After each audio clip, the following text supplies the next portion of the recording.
تالش‌ها یکی از اقوام قدیمی هستند که در طی تاریخ در محدوده قفقاز جنوبی و ایران زندگی کرده و می‌کنند و قوم جدایی نسبت به آذربایجانی‌ها و ایرانی‌ها به حساب می‌آیند. بسیاری از فعالان سیاسی و فرهنگی در این دو کشور تالش هستند. به عنوان مثال رئیس جمهور سابق ایران محمود احمدی نژاد یکی از این افراد است.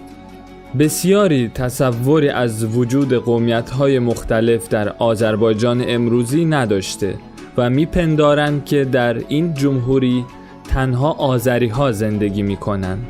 اما اینطور نیست. آذربایجان کشوری جوان است که در سال 1918 شکل گرفت. در آن زمان بولشویک‌ها نخبگان ترک و یا تاتار را به این منطقه فرستاده بودند. آنها قومیت‌هایی نظیر لزگی‌ها، آوارهای قفقازی، اودی‌ها و تالش‌ها را بدون توجه به این که این اقوام درست مانند آذری‌ها و ترک‌های قفقاز که از آسیای میانه در اواخر قرن نهم و دهم مهاجرت کرده و تاریخ 1000 ساله دارند، در آذربایجان شوروی با یکدیگر تلفیق کردند و به عنوان شهروندان درجه 2 به حساب آوردند.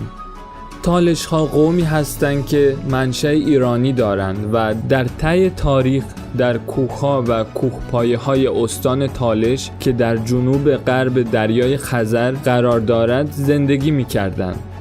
اجداد مردم تالش را کادوسیان می‌دانند که در جنوب آلبانی قفقاز و در همسایگی با ماساگت‌ها و مادها زندگی می‌کردند.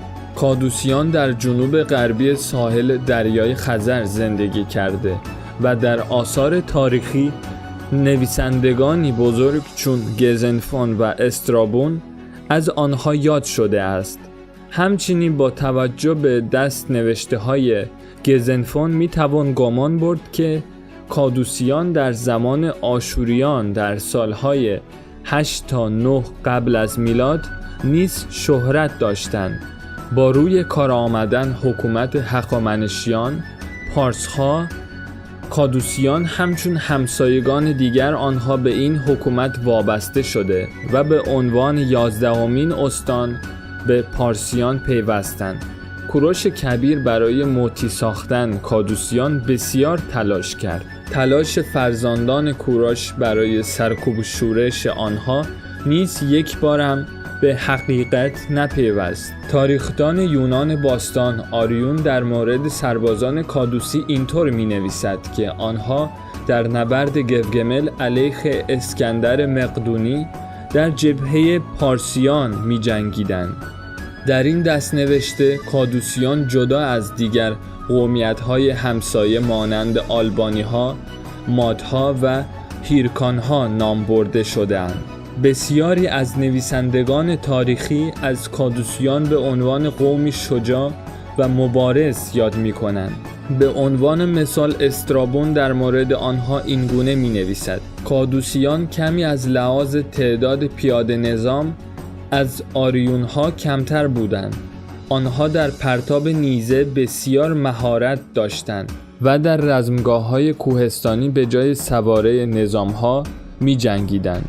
اکثر اندیشمندان تأکید می‌کنند که از نظر تاریخی جغرافیایی تالش مهاجران زیادی نداشته و به نظر می‌آید که تالش‌های امروزی همان فرزندان کادوسیان هستند که در تالش بارانی و کوهستانی دوردست زندگی می‌کنند. بنابراین تالش‌هایی که در زمین‌های تاریخی تالش که به طور جداگانه بین آذربایجان و ایران قرار دارد زندگی می‌کنند یکی از اقوام بسیار قدیمی هستند.